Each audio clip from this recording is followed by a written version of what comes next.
Are you a Wonder Woman fan? Until recently, I honestly wasn't that big on her. And we're talking like maybe a couple years before the Patty Jenkins movie came out. And I honestly can't pinpoint the exact reason why I wasn't. I mean, we have a badass woman from a race of badass women, and I should have been all over that. But now, older and mature, I better understand the need for Wonder Woman.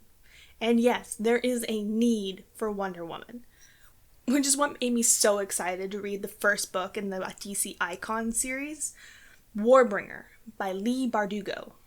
This is a fresh take on the Wonder Woman origin story.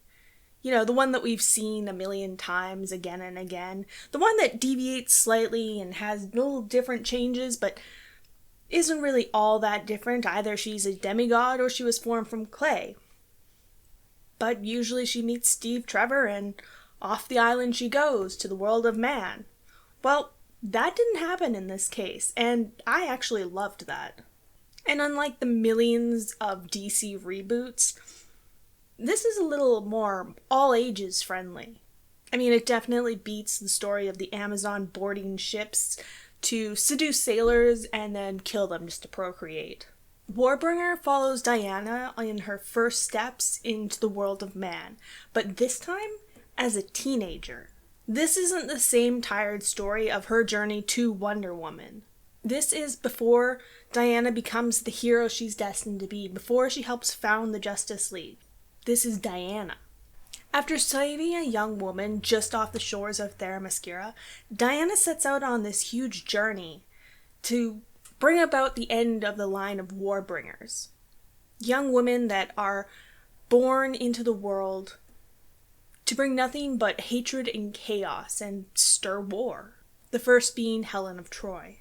It's a race against time with new friends and new allies to neutralize the threat that could wipe out humanity with a new destructive war. It's a mission that seems doomed right from the beginning. Warbringer is a coming-of-age story, a story of teenage rebellion. Diana is only 17, and she's being crushed under the weight of expectations on her because she is the daughter of the Queen of the Amazons, Hippolyta, and her very creation calls her into question. Formed from clay and blessed by the gods, she was never battle-tested. She did not earn her place on the island, and because of that, she doesn't quite fit in. She doesn't feel like she belongs.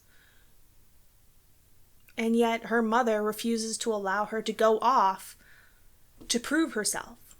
Other Amazons on the island question whether or not she will be the downfall of them. So, given the chance, Diana sets out to prove herself. To prove herself to her sisters, to earn her place on the island. But in the end, it only mattered that she proved herself to herself. It didn't matter what the other Amazons thought. She knew what she was capable of, and that was enough. There are many things to love about this book. One of them being is that it's not overly sexual, and that can be somewhat difficult to find now in young adult fiction, because authors, myself included, continually try to push the envelope a little. But Warbringer is less about romance and sexuality, and more about providing positive representation for female empowerment and friendships, which is something that we find seriously lacking in today's popular culture, fiction, everything. The young women's worlds in this story don't revolve around boys. They aren't shallow, petty girls that secretly hate each other and slowly descend into the depths of bitchiness. It's a story of platonic love, and true friendship takes the forefront, where trust is earned and built, and we learn the importance of compassion and understanding. And it's a hard-earned truth that romance is not validation. In Warbringer, we're introduced to non-stereotypical LGBT representation, and this is in the form of the wonderful Nim, who is a self-proclaimed chubby Indian girl who absolutely loves fashion. In fact, she's going to school for it. And what I love is Her sexuality isn't sexualized.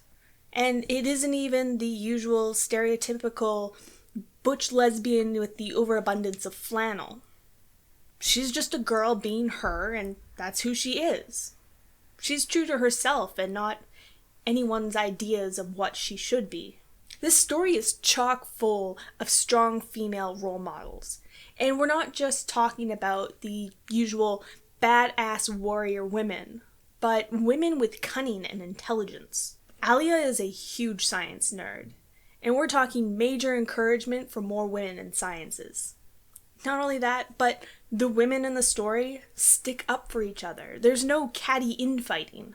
This story isn't just about Diana. There's a whole ensemble of characters, and the majority of them are young women. And we get to watch them with their daily struggles of social expectations and race. We see character depth outside of the main hero, which is not something you usually see in superhero-centric anything. Usually the world revolves around the superhero, and we only get plot and thoughts and anything that involves them and their story, them and their journey. But every character has a chance to grow in Warbringer. There's an individuality to each of the characters that is not only memorable, but vital to the story. Better yet, we're given a diverse cast, one that better reflects the reality of the world.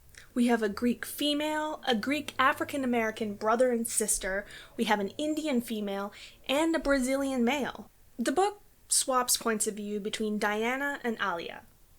And sometimes I definitely wanted to say in Diana's perspective. I mean, we're looking at the point of view of a character who is entering the world of man for the first time. She doesn't know what a cell phone is. She doesn't know what a car is. She doesn't understand how to socially interact with men, or even people in general. Honestly, it was more than just a little amusing. It was absolutely hilarious. And somewhat reminiscent of the most recent Wonder Woman movie. Except she's a teenager. But at the same time, Alia's point of view, it was extremely important as well. Because not only did it contrast Diana's view of the world, but it grounded us in reality just a little bit more. Somebody who was aware of the ongoings of the world and how things really worked. It also made us fully aware of the inequality experienced by many of the characters. The book starts out slow, a little too slow in my opinion, but the pace does pick up. And we get these little pit stops along the way, ones that deviate from the main plot, but offer glimpses of serious character development and growth. And those moments are enjoyable. I mean, we're getting a chance to look at teens being teens, even in the face of uncertainty. The story is definitely character-driven. It has a very simple plot, but the character development is deserved, it's earned, and it's worn like a badge of honor. These are experiences that shape and define them. The ending was a sudden shock of ice water that you just didn't expect to be doused with. It comes completely out of left field and shatters all expectations. It felt undeserved, almost like a forced twist of a villain. But in the end, we're left with the possibility of more. A bittersweet note of hope, one that will lead to the emergence of Wonder Woman in the future. Warbringer is a highly recommended read. If you are a young adult fan, if you are a Wonder Woman fan, this is definitely the book for you. You don't need to be a fan of superheroes or the DC universe in general to enjoy this book. The story and the world are developed well enough that you can easily fall into it. I give this book 4 stars out of 5. So, that's it for this time. If you can think of any other books you want me to read and review, let me know. Cheers!